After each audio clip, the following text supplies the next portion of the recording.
Hello student, A1 study गुरु में आपका स्वागत है। आज एमबीडी का ऑब्जेक्टिव बताने जा रहे हैं मैथ का, जिसका एक्सरसाइज 1 है, वास्तविक संख्या है। इसका ऑब्जेक्टिव आज सॉल्यूशन करने जा रहे हैं। एमबीडी का चैप्टर बाय चैप्टर हम ऑब्जेक्टिव सोल्व करके यहाँ पर हम वीडियो अपलोड करेंगे। जिनको कोई दिक्कत होगा तो कमेंट जरूर कीजिएगा। चलिए शुरू करते हैं। पहला क्वेश्चन है कि पाई/3 है।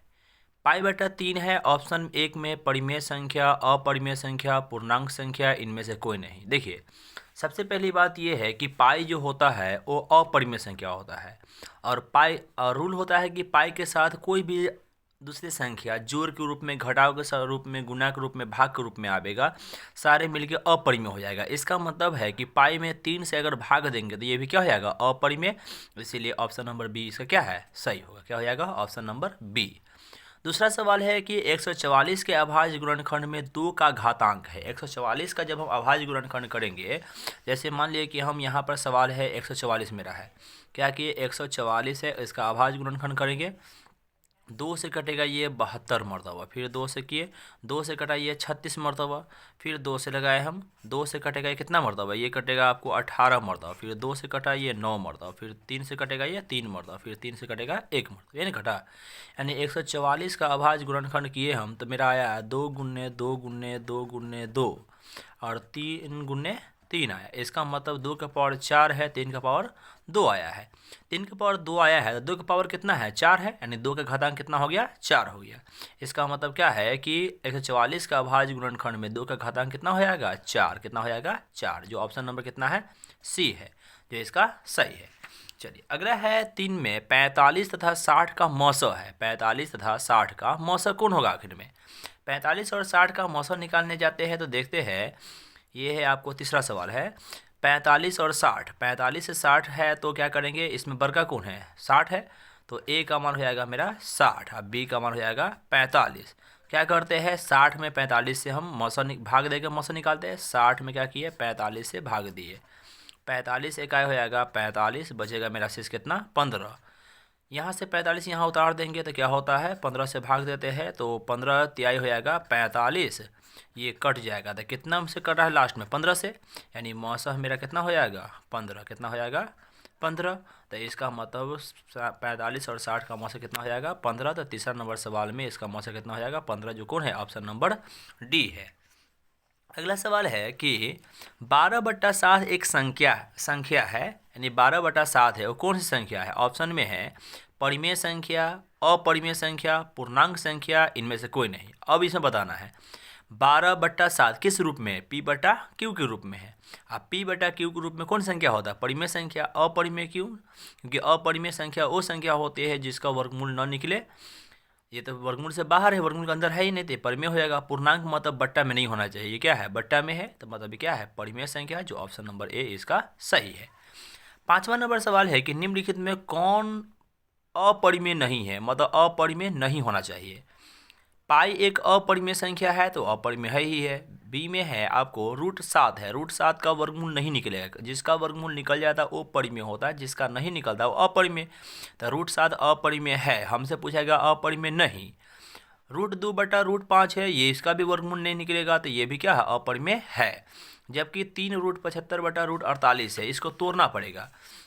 जैसे हमें सवाल है कितना नंबर सवाल था? ये है 5वां नंबर सवाल। 5वां नंबर सवाल में क्या कहा गया? 3√75 और बट्टा है √48 है।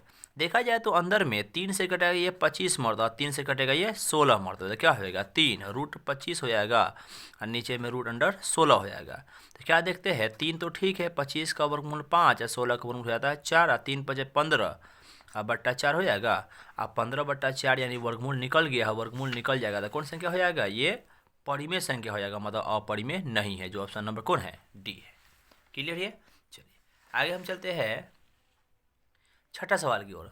छठा सवाल में क्या लिखा हुआ है कि दो धन पूर्णांकों, घन नहीं धन है, धन पूर्णांकों ए और बी के लिए, यानी दो धन पूर्णांक ए और बी है, उसके लिए मसह ऑफ ए बी, इसको कोष्ट में ए बी का, यानी ए बी का मसह गुने लस ऑफ ए बी, मतलब ए बी का लस बट्टा ए बी बराबर होगा। हम लोग पढ़े हुए हैं कि एक बार जानते हुए कि HCF होता है रूल, क्या होता है कि कोई भी संख्या में 6 में है कि HCF गुने एलसीएम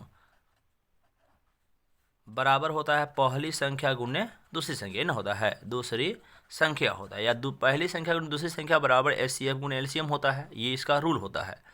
इस सवाल को बनाने के लिए जब इसका रूल होता है कैसे करते हैं, पहली संख्या और दूसरी संख्या में कौन संख्या है। इस सवाल में दिया हुआ कि दो संख्या में एक ए है एक बी है, मतलब क्या हुआ कि एचसीएफ गुने एलसीएम बराबर पहली है ए बी, यानी ए गुने बी के बराबर हो। ए बी अगर बट्टा में जाएगा तो क्या होगा एचसीएफ और गुने एलसीएम अब बट्टा क्या हो जाएगा ए बी। अगर ए बी बट्टा में चला तो कुछ नहीं बचा तो एक बचेगा। इसका मतलब एचसीएफ गुने एलसीएम बट्टा ए बी किसके बराबर होता है, एक के बराबर। यहाँ वही ना पूछ रहा है एचसीएफ यानी मौस गुने लस, एचसीएफ गुने एलसीएम अब बट्टा ए गुने बी यानी ए बी किसके बराबर हो जाएगा, एक के बराबर। इसमें ऑप्शन कौन हो जाएगा, ए, जो हो जाएगा एक के बराबर हो जाएगा। क्लियर है।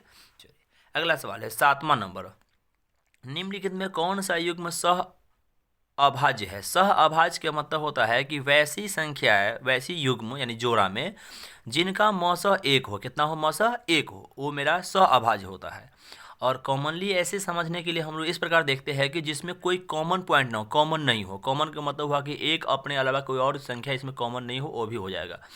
15-20 का मौसह निकालेंगे तो मौसह इसका 5 आएगा। और ऐसे भी देखिए 15-20 में कॉमन क्या है, 5 है, तो इसका ये सहभाज्य नहीं होंगे। 13 और 52 में कॉमन 13 हो जाता है, ये भी नहीं होंगे। 21-84 में इसमें भी 21 कॉमन हो जाता है, ये भी नहीं होगा। लेकिन 9-16 में कोई संख्या कॉमन नहीं है। और जब कोई संख्या कॉमन नहीं है तो क्या हो जाएगा, सह अभाज्य संख्या। क्या हो जाएगा, सह अभाज्य संख्या। और 9-16 का मौसम भी निकालिएगा तो मौसम कितना होगा, एक होगा।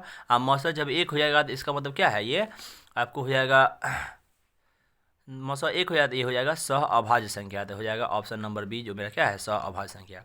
रियल में सहभाज्य का मतलब होता है कि जिसका मौसम एक होता है। 9 और 16 का मौसम एक है, इसलिए ऑप्शन नंबर बी इसका सही है। अब आते हैं 8वां सवाल की ओर। 8वां सवाल में कर रहा है 0.7 पर रेखनी किसके बराबर है, ऑप्शन में दिया हुआ है 0.7 पर रेखनी है। बनाएंगे क्या लिखा हुआ है, 0.7 पर रेखनी है, इन्हें है 8वां नंबर 0.7 पर रेखनी है। रेखनी वाला सवाल में क्या होता है कि रेखनी 0 पॉइंट है, रेखनी है, पॉइंट हटाएंगे, रेखनी हटाएंगे तो 0.7 हो जाएगा। कहा जाता है कि पॉइंट भी हटाए और 0 भी हटाए, और जितने अंक पर पॉइंट नहीं हो उसको घटाते हैं। तो पॉइंट किस पर नहीं था, 0 पर नहीं था, तो उसको घटाएंगे तो 0 घटा दिए। बट्टा में पॉइंट के बाद, बट्टा में हमेशा पॉइंट के बाद देखते हैं, पॉइंट के बाद कितने अंक पर रेखनी है, तो एक अंक पर। तो जितने अंक पर रेखनी हो उतना 9 दे देते। एक अंक पर रेखनी, इसलिए 1 9 हो गया। 0.7 मतलब 7 है, 7 में से 0 गया तो आ गया 7, और बट्टा में 9 है तो 7/9 इसका क्या होगा, आंसर होगा, जो ऑप्शन नंबर कितना है, ए है। कौन है, ऑप्शन नंबर ए है। चलिए अगला सवाल है आपको 9वां सवाल में क्या लिखा हुआ है कि 8 के पावर 0 है गुने 2 के पावर 0 है। 8 के पावर 0 का मतलब हो जाता है 1, कितना हो जाता है 1, और 2 के पावर 0 का मतलब भी 1 हो जाता है। कोई भी संख्या का पावर 0 हो तो उसका मान 1 होता है, इसलिए 8 का पावर 0 है तो इसका भी मान 1 हो गया, 2 का पावर 0 इसका भी मान 1 हो गया। और 1 गुने 1 कितना बराबर हो जाएगा, 1 के बराबर। और 1 ऑप्शन नंबर कितना है, बी है, तो 9 कौन हो जाएगा, ऑप्शन नंबर बी। 10 में लिखा हुआ है कि ए और बी सह अभाज्य कहलाते हैं। सह अभाज्य कब कहलाएगा, यदि महत्तम समापवर्तक ए और बी, मतलब ए और बी का महत्तम कितना होना चाहिए, 1 होना चाहिए। थोड़ा देर पहले पढ़े हैं कि सह अभाज्य का मतलब क्या होता है कि जब दो संख्या का मौसम 1 होता है तो सह अभाज्य होता है। इसीलिए ए और बी सह अभाज्य कब कहलाएगा, जब उसका महत्तम कितना हो जाएगा, 1 हो जाएगा, जो ऑप्शन नंबर कितना है, बी है। सह अभाज्य का संबंध 1 से है, 1 का संबंध सह अभाज्य से, ध्यान रखिएगा। अगला है 11 में, यदि दो संख्याओं का महत्तम समापवर्तक, यानी महत्तम का मतलब HCF 25 हो और लसह 50 हो तो संख्याओं का गुणनफल होगा। संख्याओं का गुणनफल होगा, ये नंबर सवाल है मेरा 11वां सवाल है। 11वां सवाल में कह रहा है कि लिखा हुआ है मेरा दो संख्याओं का महत्तम समापवर्तक यानी HCF का मान हमें दिया हुआ है, कितना दिया हुआ है, 25, और लसह 50 है, मतलब LCM हमें दिया हुआ है कितना, 50 है। रूल क्या होता है कि पहली संख्या गुने दूसरी संख्या, पहली संख्या गुने दूसरी संख्या बराबर होता है HCF गुने LCM होता है, ये इसका रूल है। हमें कह रहा है कि तो संख्याओं गुणनफल मतलब दोनों संख्या गुणनफल किसके बराबर होता है, HCF गुने LCM के बराबर होगा। HCF मेरा कितना है, 25 है, LCM मेरा कितना है, 50 है। दोनों गुना किया तो कितना आ गया, 1250। अब 1250 कौन ऑप्शन में है, ऑप्शन नंबर कितना है, ये ए है, तो ऑप्शन नंबर ए इसका क्या होगा, सही होगा। क्या हो जाएगा, ऑप्शन नंबर ए। चलिए अगला है 12 नंबर में निम्नलिखित में कौन सा अभाज्य संख्या है। अभाज्य संख्या के बारे में जानकारी होगा कि वैसी संख्या जो एक और अपने अलावा किसी अन्य से नहीं कटे वो मेरा अभाज्य संख्या होता है। इसमें ढूंढेंगे कौन ऐसी संख्या है जो एक और अपने अलावा किसी और से नहीं करता है। 91 है जो 91 के अलावा 7 से और 13 से कट जाता है, इसका मतलब यह अभाज्य संख्या नहीं है। 213 है 213 के अलावा ये 3 से विभाजित होता है, 3 से भी विभाजित होता है, इसका मतलब ये भी क्या है, अभाज्य संख्या नहीं है। 501 है जो 501 और 1 के अलावा ये 3 से ये भी विभाजित होता है, 3 से काटने पर ये लगभग आता है, विभाजित करने पर आ जाएगा आपको 501 है ना, तो 501 में 3 से विभाजित करने पर 3 इकाई 3 बचता है 2, 0 3 6 18 बचता है 2 1 3 7 1 लगभग 167 मीटर करता है, पूरा कट जाता है। इसका मतलब क्या है कि ये भी अभाज्य संख्या नहीं है। लेकिन 41 से 1 और 41 के अलावा कोई संख्या से नहीं करता है, कोई संख्या से जब नहीं कटेगा तो ये मेरा क्या हो जाएगा, अभाज्य संख्या। इसका मतलब क्या है कि ऑप्शन नंबर सी इसका सही है। 13 नंबर में है ए बराबर बी क्यू प्लस आर, महत्तम समापवर्तक ए बी महत्तम समापवर्तक डॉट डॉट है। इसको थोड़ा याद ध्यान रखना पड़ेगा। 13 में ए बराबर बी क्यू प्लस आर, ये क्या है, इसमें शर्त होता है कि ए बी का मौसा जो होता है ना, ए और बी का मौसा, अब बी और आर का मौसा दोनों आपस में बराबर होता है। ए बी का मौसा और बी आर का मौसा हमेशा बराबर होता है। याद रखने के लिए क्यू को छाड़ देते तो बचता है ए बी और बी आर, तो ए बी का मौसा बी आर के बराबर है, बी आर का मौसा ए बी के मौसा के बराबर होगा। इसका मतलब क्या है कि ये B or option number D है, इसका क्या हो जाएगा, सही हो जाएगा। 14 हमारा देखिए लिखा हुआ है दो लगातार संख्याओं का मौसा है, दो लगातार संख्याओं का मौसा कौन होगा। तो दो लगातार संख्या का मौसा जब लेना होता है तो उस कंडीशन में ध्यान रखिएगा, इसमें कुछ नियम है कि अगर सम संख्या का मौसा निकालने के लिए बोले तो उसका मौसा 2 होगा। कितना हो जाएगा, 2। सम के अलावा कोई दूसरा संख्या ले ली, जैसे सम के अलावा विषम ले, संख्या ले, पूर्णांक संख्या ले, कोई भी संख्या ले ले, उसका मौसा हमेशा 1 होगा। ध्यान रखिएगा कि ऐसे सवाल में जब सम लिखा रहे तो मौसा आप मारिएगा 2, बाकी कोई भी संख्या रहे मौसा कितना मारिएगा, 1। यहाँ करा दो लगातार संख्या का मौसा सीधे संख्या है तो इसका मौसा कितना हो जाएगा, 1, जो ऑप्शन नंबर कितना है, डी है। कितना है, ऑप्शन नंबर डी। क्लियर है। चलिए अब आगे की सवाल की ओर चलते हैं हम लोग। 15वां सवाल में लिखा हुआ है कि रूट 12 है। रूट 12 क्या है, ऑप्शन में है एक परिमेय संख्या है, एक अपरिमेय संख्या, एक पूर्णांक संख्या है, सभी गलत है। रूट 12, रूट के अंदर जब भी कोई संख्या होता है तो पहले उसे वर्गमूल निकालने की कोशिश करते हैं। अगर वर्गमूल निकल गया तो परिमेय है, वर्गमूल नहीं निकला तो अपरिमेय। जैसे 15 में है रूट अंडर 12 है, 12 का तोड़िएगा तो हो जाएगा 2 गुने 2 गुने 3, 2 को 2 मिलकर 2 निकल जाएगा, लेकिन 3 अंदर में रहेगा, पूरा नहीं निकला। जब पूरा नहीं निकलता तो क्या होता है, अपरिमेय संख्या होती है। क्या होता है, ये अपरिमेय संख्या होता है। जब भी पूरा वर्गमूल नहीं निकले तो ये संख्या हो जाते हैं अपरिमेय संख्या। इसका मतलब रूट 12 कौन संख्या हो जाएगा, अपरिमेय संख्या, जो कौन है, ऑप्शन नंबर बी है। 16वां में कह रहा है सवाल में हमें कि निम्नलिखित परिमेय संख्याओं को, यानी नीचे जो दिया गया परिमेय संख्या उसको दशमलव रूप में लिखने पर कौन सा शांत दशमलव होगा। यानी नीचे में जो दिया हुआ वो दशमलव में लिखने पर किसका दशमलव प्रसार शांत आने वाला है, ये हमें ज्ञात करना है। शांत में लाने के लिए सबसे पहला नियम इसका जो है वो ध्यान रखना पड़ेगा। शांत में आने का मतलब होता है कि जो भी संख्या बट्टा में हो, बट्टा के नीचे, जिसको हम लोग हर बोलते हैं या पी बटा क्यू के रूप में क्यू बोलते हैं, यानी नीचे वाले संख्या का अभाज्य गुणनखंड, यानी गुणनखंड में तोड़ने पर गुणनखंड के रूप में 2 संख्या होते हैं, या तो 2 रहेगा या तो 5 रहेगा, या 2 5 दोनों रहेगा गुणनखंड में, तो वे शांत होंगे। लेकिन 2 5 के अलावा कोई भी एक्स्ट्रा संख्या आ जाएगा तो मेरा अशांत हो जाएगा। यहाँ देखिए ऑप्शन नंबर 1 पहले गलत हुआ क्योंकि नीचे में पहले 11 है, 11 नहीं होना चाहिए। बी पहले गलत हुआ क्योंकि नीचे 13 है, ये भी गलत हुआ।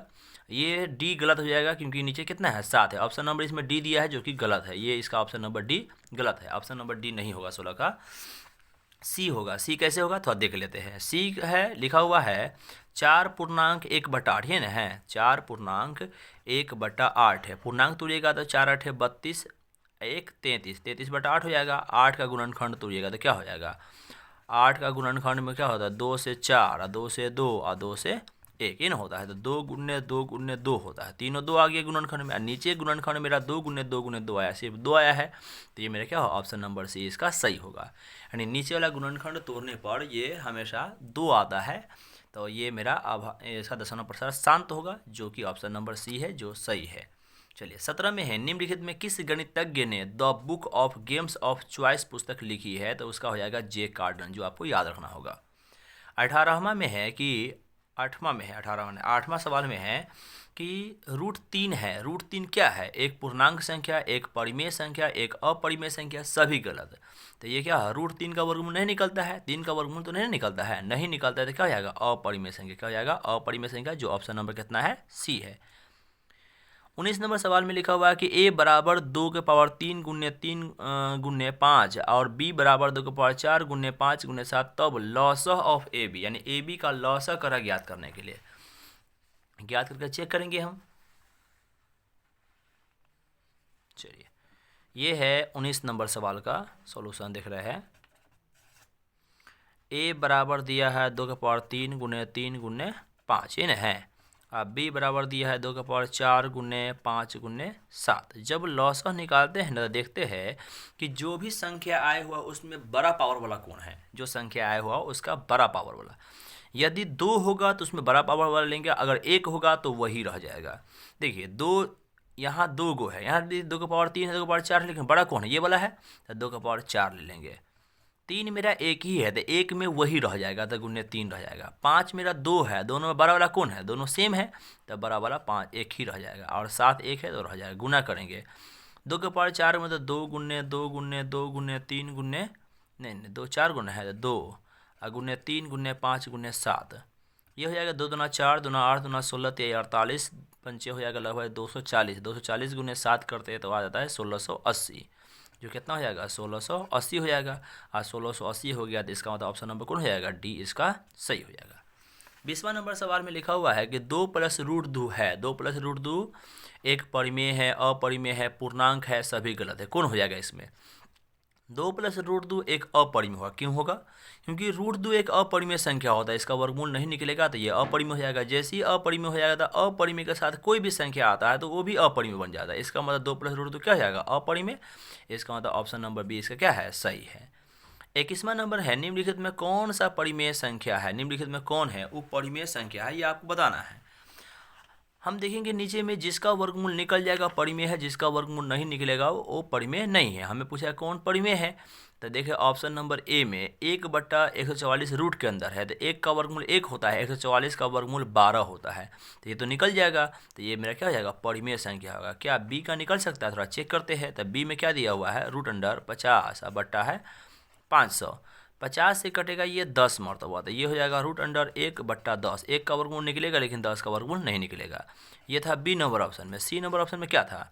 √है 32, अब 32 का वर्गमूल निकालते हैं ना तो 4√2 आता है, तो इसका भी नहीं निकला। और डी नंबर ऐसे भी अपरिमेय है, इसका मतलब परिमेय कौन हो जाएगा? ए नंबर √1/144 हो जाएगा।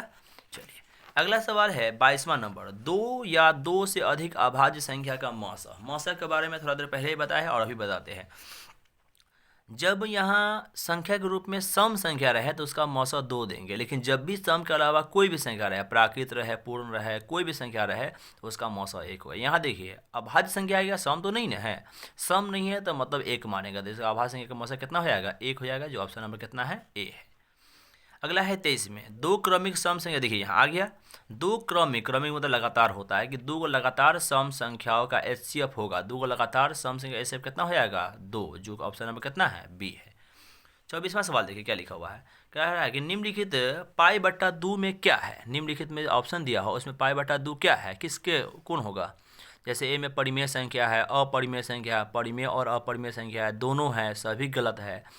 π/2 थोड़ा देर पहला ही सवाल इसमें था π/3 था, यहाँ π/2 हुआ है। पाई एक अपरिमेय संख्या, उसमें 2 से भाग दे, 3 से भाग दे, 5 से भाग दे या 10 से भाग दे, सब क्या हो जाएगा? अपरिमेय हो जाएगा। तो इसका मतलब क्या है? ऑप्शन नंबर बी इसका सही होगा। 25वां सवाल है, निम्नलिखित में कौन परिमेय संख्या है? नीचे दिया गया सवाल है उसमें कौन परिमेय है ये हमें ज्ञात करना है। परिमेय का मतलब होता है कि जिसका वर्गमूल निकल जाए। √7 का वर्गमूल नहीं निकलेगा तो ये परिमेय तो है नहीं। √2/√7 है तो √2 का भी वर्गमूल नहीं निकलेगा, √7 का भी नहीं निकलेगा, ये भी क्या है मेरा? अपरिमेय। परिमेय तो हुआ नहीं। √3 का नहीं निकलेगा, √7 का नहीं निकलेगा, ये भी मेरा अपरिमेय है, परिमेय नहीं है। लेकिन 49 है, 81 है, दोनों में वर्गमूल 49 का वर्गमूल 7 निकलता है, 81 का वर्गमूल 9 निकलता है।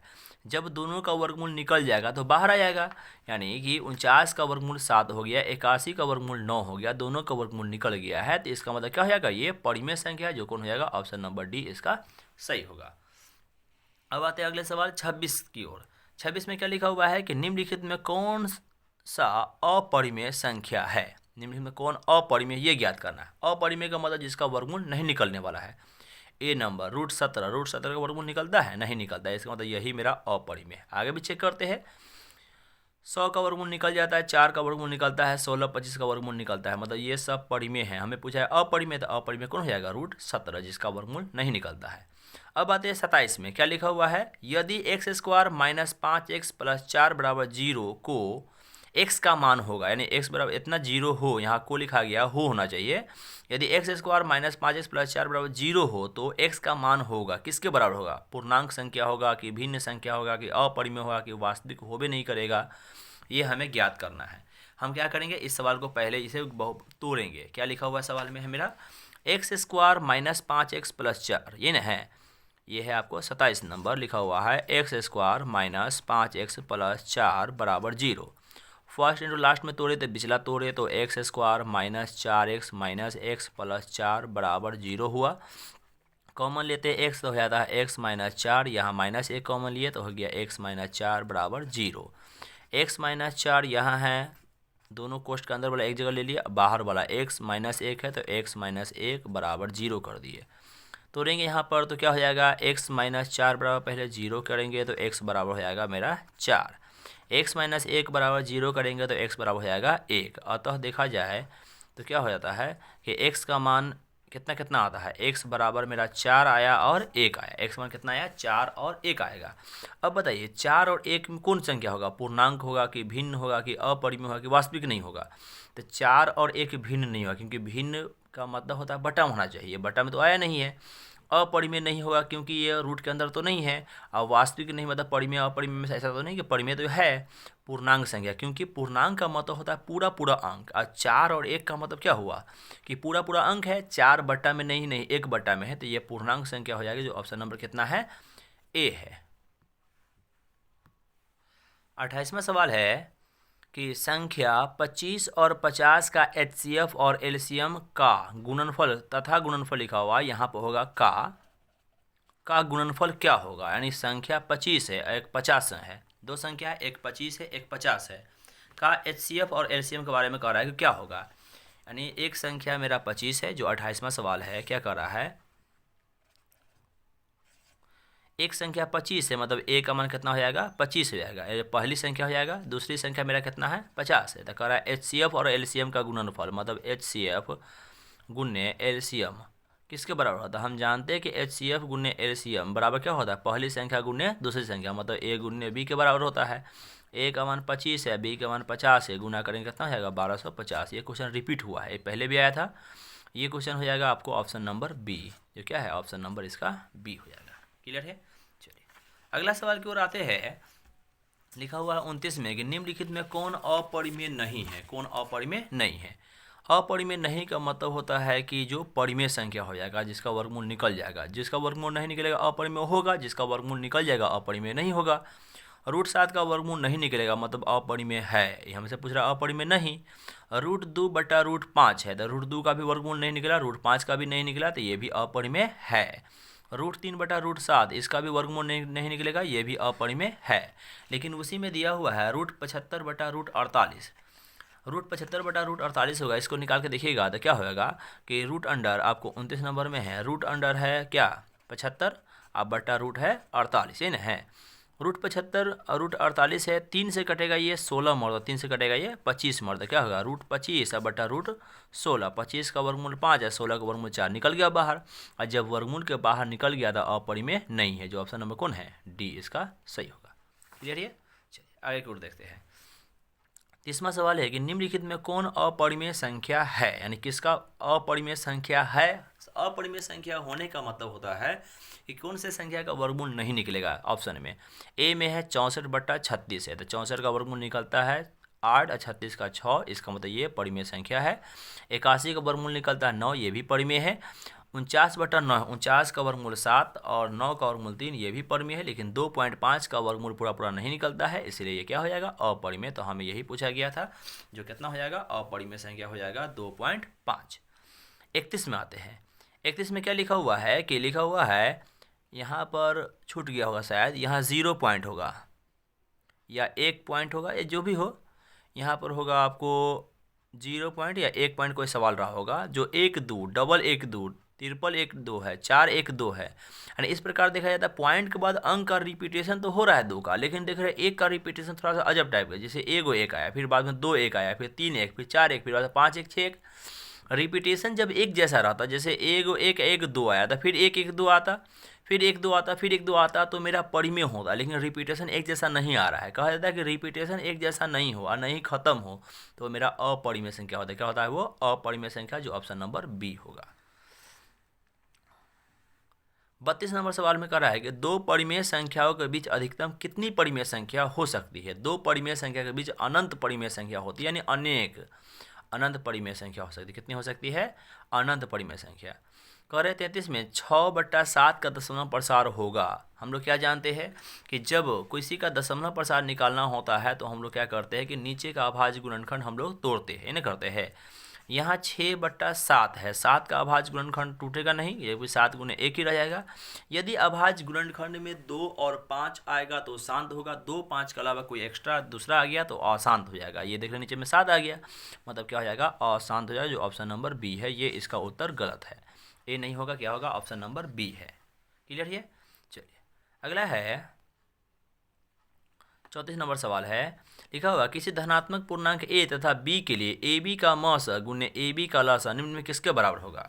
हम लोग क्या जानते हैं? ab का मौस का मतलब HCF और गुणे LCM। दो धनात्मक पूर्णांक है, पहली संख्या मेरा क्या कौन है? पहली संख्या हो जाएगा इसका a और दूसरी संख्या हो जाएगा b। दो धनात्मक पूर्णांक है, एक संख्या a एक संख्या b।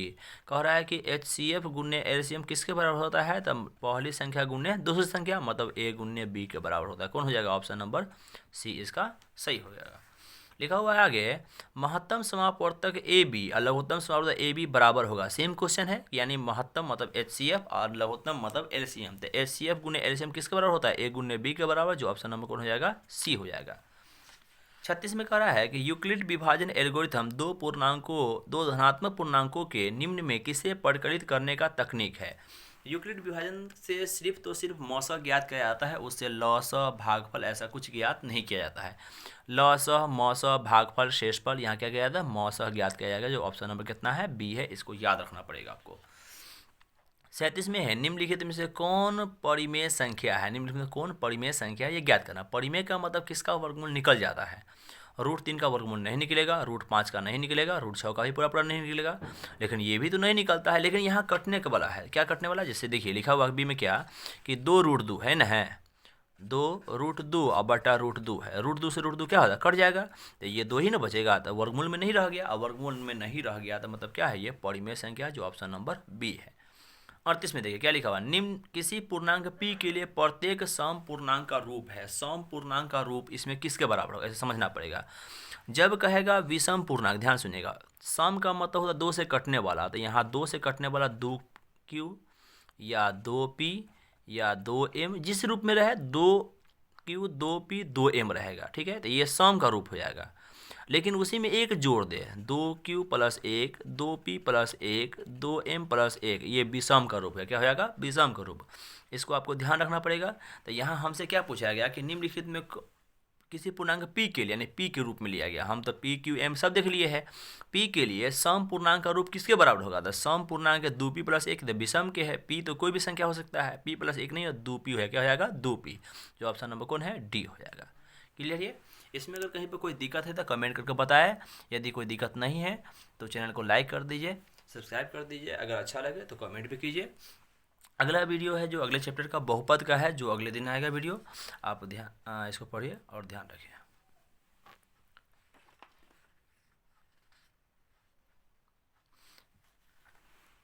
इसके अलावा इम्पोर्टेंट और वीवीआई क्वेश्चन जो है, जो हम बता रहे हैं वीडियो में, आप चैनल पर लगे रहिएगा। जो इम्पोर्टेंट क्वेश्चन है जो हम बता रहे हैं, आपको ध्यान से देखिएगा तो सारा इंपॉर्टेंट अब क्लियर हो जाएगा, तो आपको एग्ज़ाम देने में सुविधा हो सकता है।